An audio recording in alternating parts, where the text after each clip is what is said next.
Hey there, Interblobs! Here again.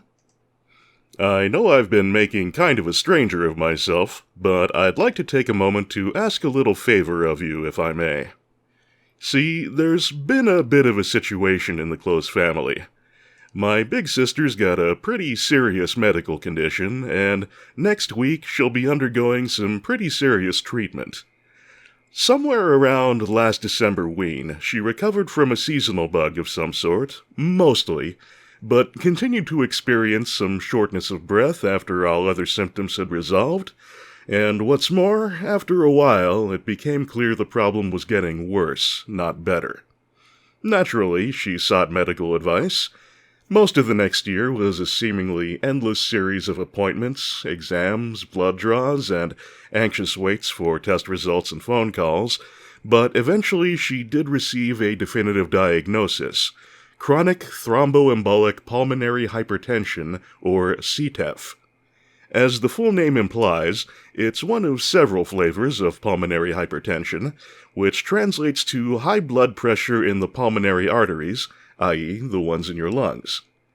CTEPH is a relatively uncommon form of pulmonary hypertension, enough so that a lot of non-specialist doctors haven't even heard of it, and it can take as much as 2 years to receive an accurate diagnosis, sometimes even more. With that in mind, we got it relatively easy. Anyway, in a nutshell, CTEPH means your pulmonary arteries are being stopped up by hardened blood clots, leading to breathing and heart problems. My sister and I share a rare genetic disorder that means we produce way more of a clotting protein than we're supposed to. In my case, it's been asymptomatic so far, knock wood. My big sis, on the other hand, hasn't been so lucky, and the resulting thrombophilia, i.e., you clot too much, gave her a stroke some years back. They've been managing this with blood thinners, but it may have contributed to her developing CTEPH. Now, the gold standard for treating CTEPH is a surgical procedure called PTE, for pulmonary thrombendarterectomy. What with the relative rarity of CTEPH, PTE is a rare and highly specialized operation, with only a few places in the US that can perform it at all. It's also some pretty hardcore shit. I'm about to go into the gory details, so if you'd rather not hear that part, I'll pop up a caption below with a time you can skip to.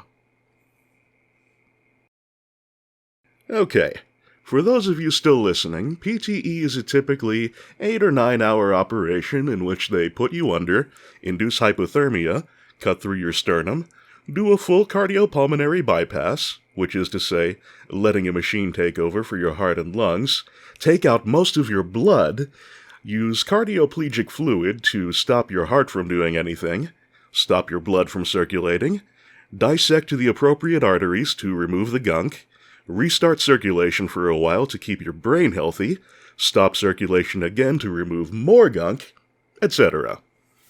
All this is necessary because visualization and removal of the hardened clots requires getting all that pesky blood and heart activity out of the way, and your body can tank that a lot better while you're in a hypothermic and lowered metabolic state. Anyway, once your pulmonary arteries have been sufficiently roto-rooted, they slowly thaw you out, take you off bypass, wire up your breastbone, stitch you up, and wake you up in a day or two.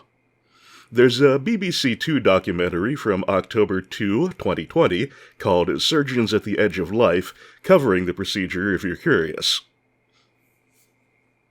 While this all sounds completely goddamn bananas, PTE is an extremely effective treatment, with most patients breathing much easier after recovery, with much improved heart health. Also, my sister has a severe case of CTEPH, so she pretty much needs this to live. Without it, she'd probably have 4 or 5 years of progressively worse quality of life, which is naturally something we'd all prefer to avoid. Also, she's getting this done at the University of California, San Diego, which is the best medical center in the country for PTE, with an excellent success rate. Last and actually least, if all goes well, she's gonna have a fucking medal item on the cosmic resume.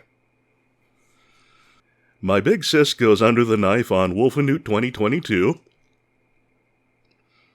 Wednesday the 23rd, one day before Thanksgiving, which brings us to that little favor I asked about. Guys, I've had an awesome sister. She's done so much to take care of our parents and her kid brother, and between the clotting disorder, the stroke, and now this, she's been through a lot. She's just 9 years older than me, and we'd really like to keep her around for another decade or two. So, please, if you'd be willing to beam out some best wishes and healing vibes her way, prayers if you're the praying sort, any kind of hope and strength you could contribute to the cause, we'd all be extremely grateful. I'll check in again as soon as I have anything substantial to report, which may be a few days after the operation once she regains consciousness. In the meantime, thank you so much for listening, have a happy Thanksgiving and magnificent Wolfenute, and take care.